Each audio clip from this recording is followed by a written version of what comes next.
I went into care when I was about 11, and before then I was just running away from home and stuff, just to get away from home. But then once I went into care, because I was like 11, I was mixing with 14, 15, 16 year olds who were all out robbing cars, stuff like that. So then I got involved to it, started drinking, doing drugs, and it just went from there.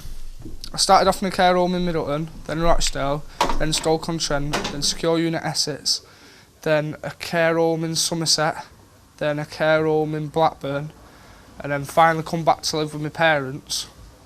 And family life were a bit better, but then that lasted about a year, and then there were money struggles, so I ended up arguing with them, fell out with them, moved out.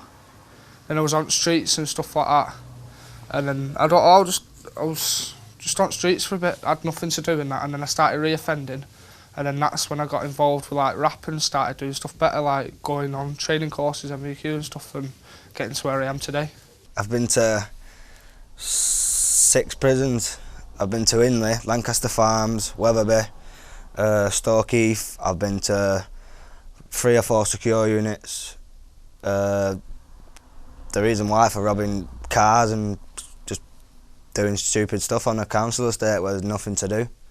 I've been breached several times. Most of my time being like in custody is like from breaching or re-offending or not doing what I'm supposed to do, and it's just a vicious circle what I've been on that I'm trying to get off.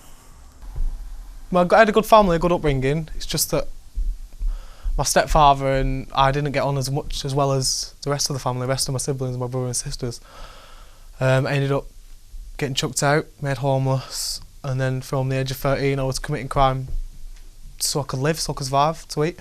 When I come out and I was back into Rochdale and that, I wasn't even getting any like job seekers allowance, so I stuck there with no money. I had nothing to survive on, so I was doing crime to get money and stuff like that. And then it's just stuff like that, and then seeing your old mates and getting back into trouble. It's the same cycle. As soon as you come out, you're labelled, and then you move in, and you try and get back on right chats and do normal stuff like everyone else, but you're already way behind because the work they set is totally different to mainstream schools.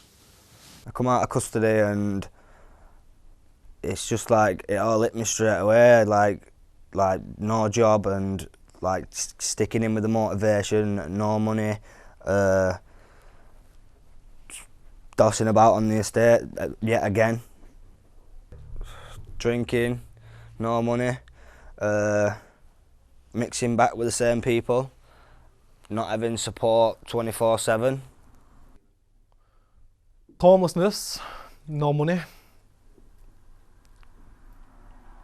They're the only 2 reasons I would have myself personally been committing offences, but I never had any of them. I never had a job, or I never had somewhere of my own to live, and I still didn't commit crime. The only reason I didn't commit crime is because I myself didn't want to commit crime.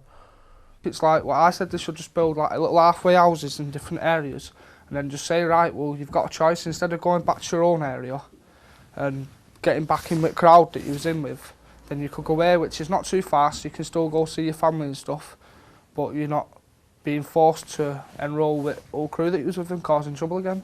Something that's implemented, so you've got the choice whether you want to go back to your old ways or whether you want to start afresh. Friends. My friends and family on the outside, if it wasn't for them then I wouldn't have been able to do anything. I wouldn't have lasted in the youth workers. Matthew Jones, my youth worker. If he wouldn't have wrote to me and came to visit me, then I wouldn't have known what to do. I wouldn't have known how to sort my own head out and things like that. I was still a child when I got sent to prison. I was still growing up. I didn't understand half the things that were happening to me. But Matthew Jones and that one person there who took the time and effort to explain what was going on to me made so much difference. You don't understand.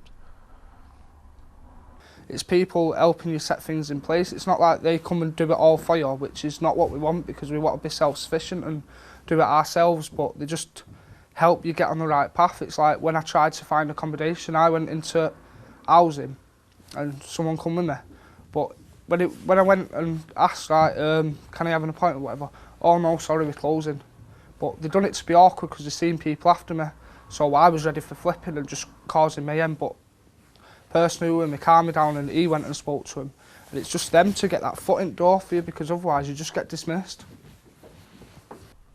I'd give every prisoner their own personal worker that sees them during the sentence as well as after the sentence in the community, just so they can have that support and that person knows them from being in the system, knows what it was like for them personally in prison, and then once they're released, they can actually help make a difference and help these people and ex-offenders do something with their life instead of being released from prison and stood in the middle of the car park wondering, where do I go now? Because when you're in jail, it's all a slow process, but when you're out here, say like, if you was to come and get picked up by a yacht worker, you could go down, sort all your stuff out, all your benefits and that, and then you're ready for when you get out. You know, you've got everything sorted, all accommodation and all that, because all prison do is just kick you out with about 47 quid.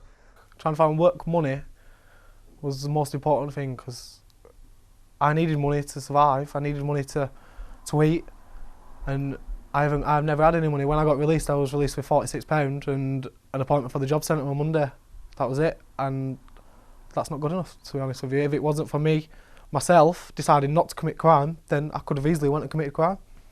Job centre, they've got things in place where for like normal people, they'll say, right, well, we'll pay your employer so much towards your wages, so it gives them an incentive to employ him. But with criminals, there's no incentive in place for him, so you just get put to the bottom of the pile and that's it, you forgot about.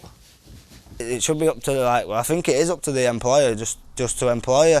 It's just because they look at your background history and think, no, he's just a low-life in, but they don't realise that everybody needs a chance. They do offer you training, but it's not suited to each person. It's just like, there's a course in cooking available, but what good's cooking if it's not what you want to do? They should try and make stuff out there just for criminals coming out, but tailor them so there's a variety for different people. Young lads, they all have different situations. So say like, you have a fixed thing, say someone comes out on a licence, you have a fixed programme. When other people have different problems, so you need to put a programme together where it can adjust to other people's problems, because we all just ain't got the same problem. I tried to get an education whilst I was in prison. For once I was released, but I couldn't, because then they'd have to release me on a temporary licence, which they're not going to do because they don't have to.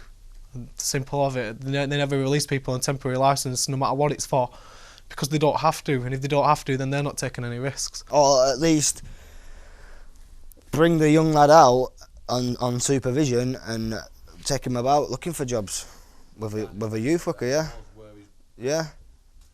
I don't understand that I'm always going to get labelled as an offender or an ex-offender, and that's my punishment. That's my punishment. But all I'm saying is, why am I still being punished for trying to get a job, for trying to find somewhere to live, for trying to find education, when I've committed a crime and I've served my sentence in prison.